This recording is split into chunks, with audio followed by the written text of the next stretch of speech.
வணக்கம். இன்றைக்கி நம்ம பார்க்க போகிற சமையல் என்னென்னு பார்த்திங்கன்னா, ஒரு அருமையான மீன் மேக்கர் கிரேவி எப்படி செய்யலாங்கிறத பார்க்கலாம். சிக்கன் மட்டன் கிரேவி மாதிரியே இருக்கும் டேஸ்ட்டு. இட்லி, தோசை, சப்பாத்தி, சாதம் எல்லாத்துக்குமே இந்த சைடிஷ் வந்து சூப்பராக இருக்கும். வாங்க அதை எப்படி செய்யலாங்கிறத பார்க்கலாம். ஒரு பேன் எடுத்துக்கலாம். கொஞ்சமாக ஒரு 2 டேபிள் ஸ்பூன் அளவுக்கு எண்ணெய் விட்டுக்கலாம்.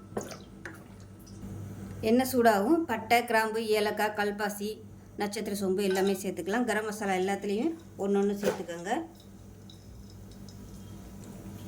இப்போ இதில் 1 டேபிள் ஸ்பூன் சோம்பு சேர்த்துக்கலாம். 1 டேபிள் ஸ்பூன் சீரகம் சேர்த்துக்கலாம். ஒரு 5-6 மிளகு சேர்த்துக்கலாம். இப்போ பாருங்கள் எல்லாமே பொரிய ஆரம்பிக்குது. ஒரு 4 பல் பூண்டு சேர்த்துக்கலாம். 3 துண்டு இஞ்சி சேர்த்துக்கலாம். சின்ன சைஸாக வெங்காயம் வந்து ஒரு 10 சேர்த்துக்கலாம். 2 பச்சை மிளகாயை உடச்சிட்டு சேர்த்துக்கலாம். கொஞ்சமாக கருவேப்பிலை சேர்த்துக்கலாம். இப்போ இதில் 2 தக்காளி கட் பண்ணதை சேர்த்துக்கலாம். இப்போ நல்லா வதங்கிடுச்சு. கேஸ் அமர்த்திட்டு ஆற விட்டு நல்லா நைஸாக அரைச்சிக்கலாம். இப்போ பாருங்கள் வதக்கி நல்லா நைஸாக அரைச்சாச்சு. தனியாக இருக்கட்டும். ஒரு அதே பேன் எடுத்துருக்கேன் நான். இதில் நல்லா தேவையான அளவுக்கு எண்ணெய் விட்டுக்கலாம். இப்போ எண்ணெய் நல்லா சூடாகிடுச்சு. நல்லா ஒரு கைப்பிடி அளவுக்கு பெரிய வெங்காயம் பொடியாக நறுக்கினதை சேர்த்துக்கலாம்.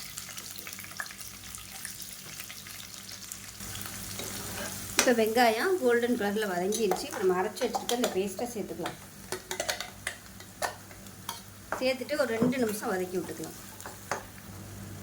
இப்போ நல்லா எண்ணெயில் வதக்கி விட்டாச்சு. இப்போ இதில் 1 டேபிள் ஸ்பூன் தனியாத்தூள் சேர்த்துக்கலாம்.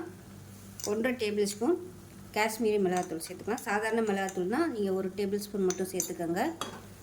இப்போ நல்லா கலந்து விட்டுக்கலாம். 1/4 டீஸ்பூன் மஞ்சள் சேர்த்துக்கலாம்.